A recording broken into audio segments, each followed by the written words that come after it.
Hello student, स्वागत है आपका मेरे यूट्यूब चैनल बेसिक क्लास में। आज हम 8वीं मैथ्स का लेसन नंबर 7 जो कि विचरण हम लोगों ने कंटिन्यू किया है, आज है उसका लेक्चर नंबर 4।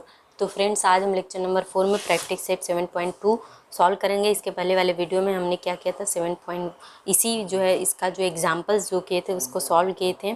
तो आज हम करेंगे 7.2 का पहला क्वेश्चन नंबर 1 लेते हैं।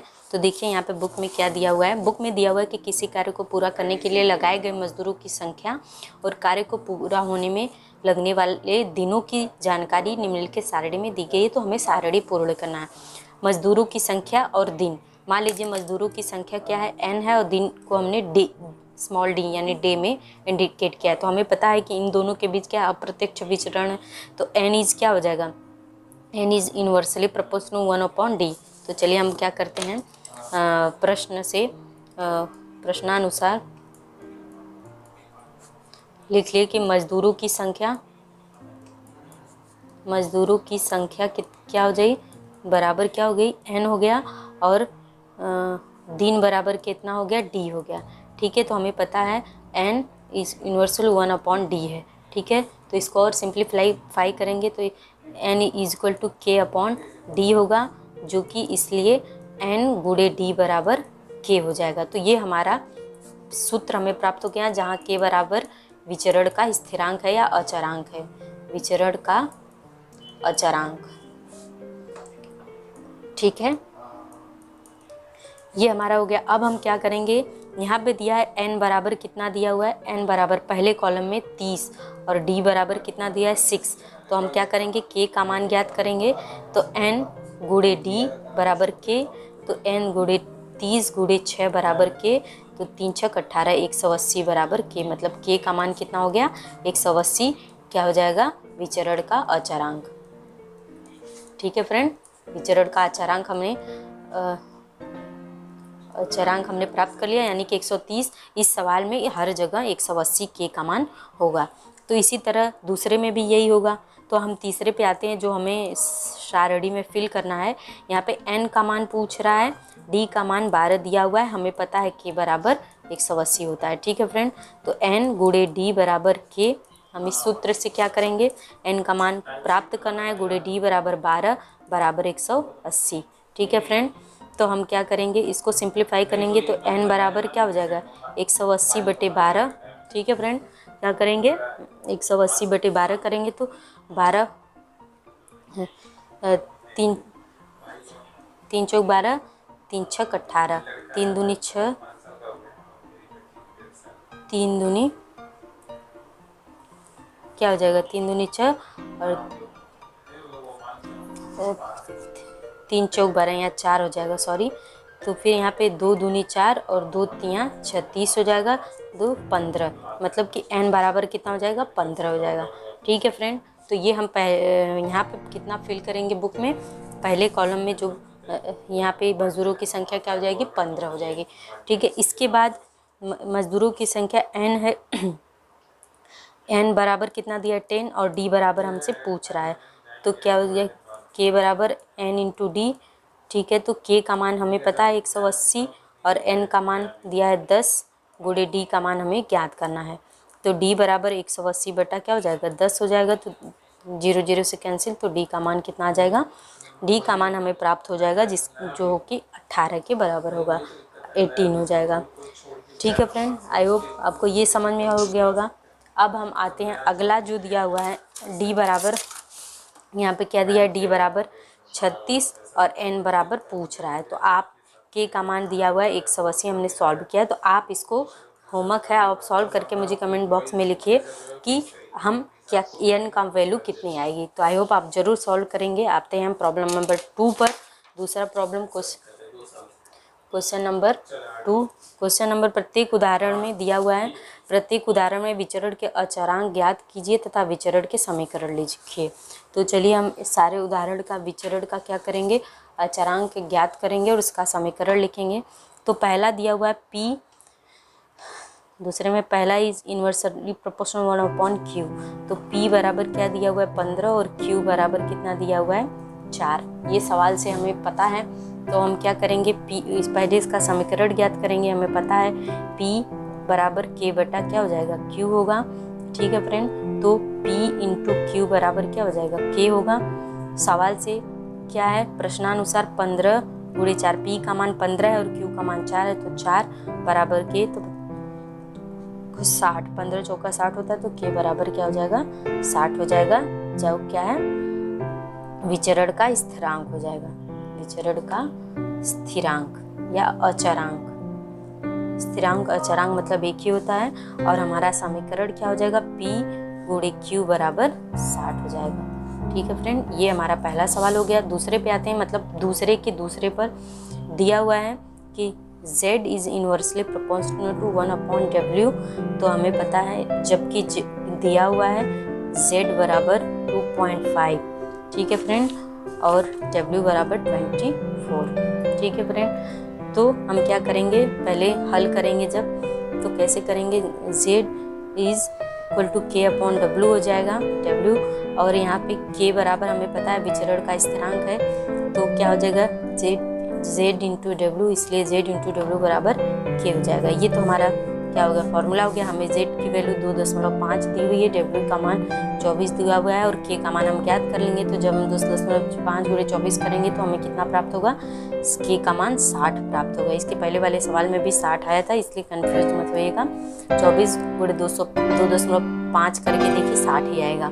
तो यहाँ पे हम ये सूत्र क्या लिखेंगे, Z इंटू डब्ल्यू बराबर 60, ये हमारा क्या हो जाएगा, सूत्र भी हो जाएगा। और यहाँ क्या है, विचरण का स्थिरांक हो जाएगा, विचरण का अचरांक। ठीक है फ्रेंड, आते हैं तीसरे प्रॉब्लम पे। तीसरा प्रॉब्लम क्या दिया हुआ है, यस इज 1/t²। ठीक है फ्रेंड, तो हम इस तरीके से लिख लेंगे। अब यहाँ पे यस की वैल्यू क्या दी हुई है, यस बराबर 4 दिया हुआ है, और टी का मान टी बराबर 5 दिया है। सॉरी, तो yes is inversely proportional 1/t²। तो लिख सकते हैं यस बराबर K/t², या फिर यस गुणे t² बराबर K। तो ये हमारा क्या हो जाएगा, जहाँ पे K बराबर क्या है, विचरण का अचरांक, विचरण का अचरांक है। ठीक है फ्रेंड, तो हम इसी पे क्या करते हैं, सवाल हल करते हैं। यस का मान 4 दिया है, तो 4 गुणे टी का मान कितना दिया है, 5, तो t² है, मतलब 5 का स्क्वायर, ठीक है, बराबर K। ठीक है फ्रेंड, तो आगे इसी को लिख सकते हैं, 4 गुणे 25 बराबर K, यानी कि 25 चौका क्या होता है, 100 होता है, तो 100 इज इक्वल टू K। ठीक है फ्रेंड, तो यहाँ पे हम लिखेंगे समीकरण क्या हमारा बनेगा, यहीं पर K की जगह 100 हो जाएगा, तो यस गुणे t² बराबर 100, yes into t² equal to 100, ये हमारा क्या हो जाएगा, समीकरण बन जाएगा। इसी क्रम में क्या है, हमारा चौथा सवाल जो दिया हुआ है, क्वेश्चन नंबर मतलब दूसरे का चौथा। ठीक है फ्रेंड, तो इसमें क्या दिया हुआ है देख लेते हैं। दिया है x is directly proportional to 1/√y, जहाँ पे x क्या दिया हुआ है 15 और y का मान दिया हुआ है 9। ठीक है फ्रेंड, तो हम सॉल्व करते हैं, तो लिखेंगे x is equal to K/√y, या फिर क्या लिख सकते हैं, x क्या हो जाएगा, x into √y is equal to K। ठीक है फ्रेंड, ये हो गया, जहाँ पे K बराबर क्या हो जाएगा, विचरण का, K बराबर विचरण का अचरांक, विचरण का अचरांक हो जाएगा। ठीक है फ्रेंड, तो हम चलिए आगे इसमें इसी क्रम में देखते हैं कि क्या है, x का मान कितना हो दिया 15, ठीक है, गुणे √9 बराबर K। तो जब ये किसका वर्गमूल है, 9 का वर्गमूल क्या होता है, 3 होता है, तो 15 गुणे 3 बराबर, जब ये वर्ग से बाहर निकलेगा रूट से, तो 3 हो जाएगा बराबर K। तो या फिर इसको क्या लिखेंगे, 15 45 बराबर K, मतलब K का मान कितना आ जाएगा 45, तो इसमें K का मान लिख के हम सूत्र लिख सकते हैं, तो x into √y is equal to 45, ये हमारा क्या हो जाएगा, समीकरण हो जाएगा, जहाँ क्या है, ये जब विचरण का अचरांक हो जाएगा। तो ये हमारा जो हो गया समीकरण। तो इस तरीके से हमारा दूसरा प्रॉब्लम सॉल्व हो गया। अब हम आते हैं तीसरे प्रॉब्लम पे, क्वेश्चन नंबर 3 पर। तीसरा प्रॉब्लम में दिया है कि सेबों के ढेर में सभी सेब पेटी भरे जाते हैं। प्रत्येक पेटी में 24 सेब रखे गए तो उसे भरने के लिए 27 पेटियाँ लगती हैं। प्रत्येक पेटी में 36 सेब रखे तो उसे भरने के लिए कितनी पेटियाँ लगेंगी। तो यहाँ पे भी क्या दिया हुआ है चलिए हम क्या करेंगे, लिखेंगे सवाल को। माना सेबों की संख्या, या सवाल से माना सेबों की संख्या को कैसे प्रदर्शित करते हैं, बराबर ये है। और पेटी की संख्या, पेटी की संख्या मतलब सेबों की पेटी, यहाँ पे संख्या होगा, पेटी की संख्या बराबर बी है। ठीक है, अब यहाँ पे सेबों की संख्या और पेटी के मध्य में जो विचरण है वो किस प्रकार का विचरण है, अप्रत्यक्ष विचरण है, यानी कि प्रतिलोम विचरण है। तो हम इन दोनों के बीच अगर प्रतिलोम विचरण है तो लिखेंगे A is inversely proportional to 1/b। ठीक है, तो यहाँ पे इसलिए क्या हो जाएगा, इसलिए क्या हो जाएगा A बराबर K/b। हमें पता है जहाँ पे K बराबर क्या, विचरण का स्थिरांक, अचरांक, विचरण का अचरांक। ठीक है फ्रेंड, तो A गुणे B बराबर K हो जाएगा। ठीक है, ये तो हमारा समीकरण हो गया। ठीक है, पहला समीकरण। आगे हम बढ़ते हैं, तो यहाँ पे इसलिए अगर A बराबर 24 है और B बराबर 27 तो K बराबर हम सॉल्व कर लेंगे। ठीक है फ्रेंड, तो 24 गुणे 27 बराबर कितना हो जाएगा, 24 में जब हम 27 का गुणा करेंगे तो हमें K का मान प्राप्त हो जाएगा। तो गुणा करने पर आएगा 648 बराबर K। ठीक है फ्रेंड, तो ये हमारा 648 बराबर K हो गया। अब K का मान समीकरण A में रखने पर, K का मान समीकरण 1 में रखने पर,